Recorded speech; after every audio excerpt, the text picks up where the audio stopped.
Keep it going for Sean Singleton. Woo! Coming to the stage next.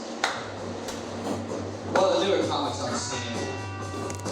Happy to see your happy folks coming out. Please put your hands together for Mike D.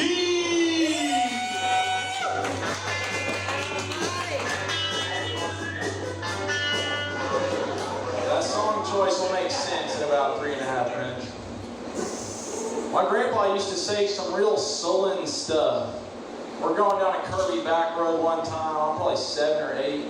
I say something about how nice the area is, you know, it's like through the woods and stuff. And he just says, my coworker's son was driving on this road one time.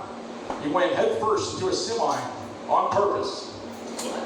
And he didn't follow it up with that suicide is bad, I shouldn't do it. Now, he didn't follow it up with anything. He just turned the news back up and fucking lit a cigar. And then another time, we're on a bridge on I-40. Same thing. He says, my coworker was on this bridge in 2002 when the barge hit the pillar and it collapsed. Him and his family of 5 all perished. That was the first thing he said in like 30 minutes. He didn't say anything the rest of the drive either. Same thing. Just fucking turn the music back up. Like, I don't think a 9-year-old needs to hear this shit. The rest of that road trip, every bridge we passed, I'm just scanning the river for oncoming vessels. Horrified. Horrified, man. It's terrible. Yeah, man. What is it with the coworkers? He was always a coworker. Like, his job must have been cursed. They're all some final destination shit. I don't know, we never went to OKC, but I'm sure if we did, it'd probably be, you know, if we went to the memorial, my coworker was in the building during the bombing. Now, we never went to Maury either. I'm sure that would have been. You see that gas station? It's reconstruction. My coworker was inside when the F5 came through. Like, what the fuck, man? I found out why he was such a morose man in high school. I'll backpedal a little bit. When I was growing up, like a little kid, you know, I found out he was a pilot in the Korean War. And, you know, I asked him if he'd ever killed somebody. I didn't realize how rude of a question that was. I was fucking small, but he said yes. He killed somebody, but, and then in 10th grade, I'm talking to you all, actually, you know, I grew up the whole time just assuming he was doing dog fights, you know, Top Gun and shit.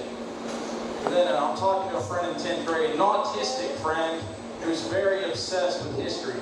And I was talking about my grandpa. He's like, you know what kind of plane he flew? And I'm pretty sure it was a Douglas Skyliner, if I remember right. He said, those didn't do dog fights. I'm like, what do you mean? He said he killed people. He told me my grandpa was a napalm bomber. No wonder, bro. No wonder he's a grim guy. Every time he lit a grenadier, terrible cigar by the way, I stole one time, couldn't finish it, but every time he lit one, the flame of the Zippo in his mind was the flames of the Korean village in the rear view of his cockpit, knowing that there were families in there smelting in hellfire from a munition that he dropped on them consciously. Yeah, you're not going to know what to say to a kid. After that, you're not going to have any sense of fucking boundaries or morals. Yeah, no wonder. That's about all I had on that. What, about 3 minutes or something? Let's get on Steve in for a minute. The birthday boy. Elliot, you look great for 39, man. You're fucking good for 39. Give it up to my illegitimate son, Mike D. He was premature. He was that way. This next guy, is he even in here? And I mean that physically and metaphorically. Is he in here? He was too drunk to realize I called him 39.